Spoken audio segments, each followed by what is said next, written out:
Welcome to my channel. ఈరోజు చేస్తున్నాను ఆలుతో cutlet అండి. చాలా సింపుల్గా చేసుకోవచ్చు. మనం బండి మీద తినే కట్లెట్ లాగా ఉంటుందండి. స్టార్ట్ చేస్తున్నాను. ఆలుగడ్డ ఉడకబెట్టుకున్నానండి. ఇలా మెత్తగా చేసుకోవాలి ఉడకబెట్టుకున్న ఆలుగడ్డని.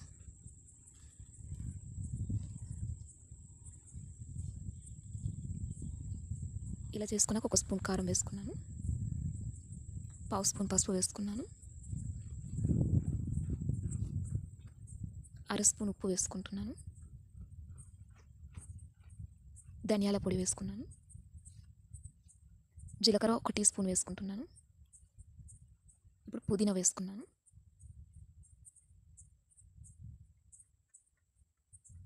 కరివేపాకు వేసుకుంటున్నాను,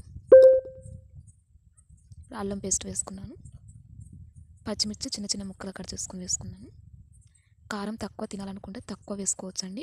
కొంచెం ఘాటు ఎక్కువ కావాలని నేను కారం కొంచెం ఎక్కువ వేసుకున్నాను. ఇలా కలుపుకొని పెట్టుకోవాలి మొత్తం. ఇప్పుడు చేతికి కొంచెం ఆయిల్ తీసుకున్నాను. ఇలా చేతికి కొంచెం ఆయిల్ రాసుకొని ఇలా ఆలు మిశ్రమాన్ని తీసుకొని ఇలా ముద్దలా చేసుకొని ఇలా ఉతుక్కోవాలి.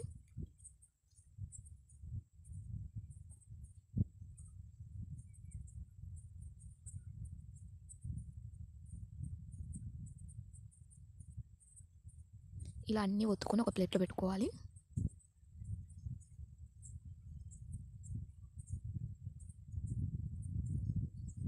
అన్నీ ఒత్తుకున్నానండి, ఒక ప్లేట్లో పెట్టుకున్నాను. ఇప్పుడు దోశ పెనం పెట్టుకున్నాను. ఆయిల్ వేసుకుంటున్నానండి లైట్గా.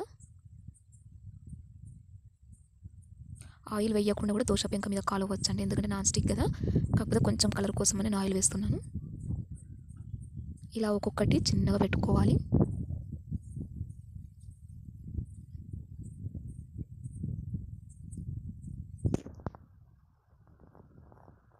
ఒక 5 నిమిషాల తర్వాత పైనుంచి కొంచెం ఆయిల్ వేసుకున్నాను అన్నిటి మీద.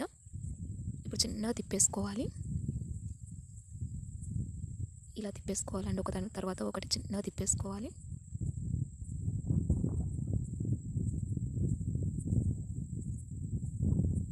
ఐదు నిమిషాలకు ఒకసారి తిప్పేసుకుంటూ ఉండాలి.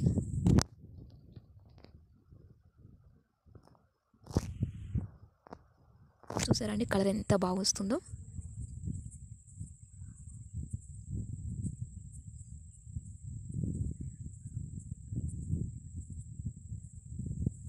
అంతే అండి, రెడీ. ఇప్పుడు నేను సర్వింగ్ ప్లేట్లోకి తీసుకుంటున్నాను.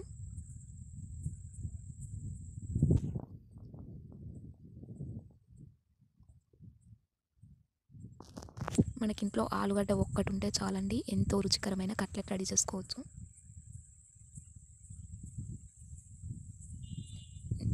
మనం కట్లెట్ తినేటప్పుడు వాళ్ళు మనకు పుదీనా రసం ఇస్తారు కదండి, అందుకే నేను పుదీనా కూడా దాంట్లో వేసాను. పుదీనా ఫ్లేవర్తో టేస్ట్ చాలా బాగుంటుందండి. మీరు ఒకసారి ఇలా ట్రై చేయండి. మీకు నచ్చితే లైక్ చేయండి, షేర్ చేయండి, సబ్స్క్రైబ్ చేయండి. అలాగే పక్కన ఉన్న బెల్ ఐకాన్ క్లిక్ చేయండి. Thank you for watching.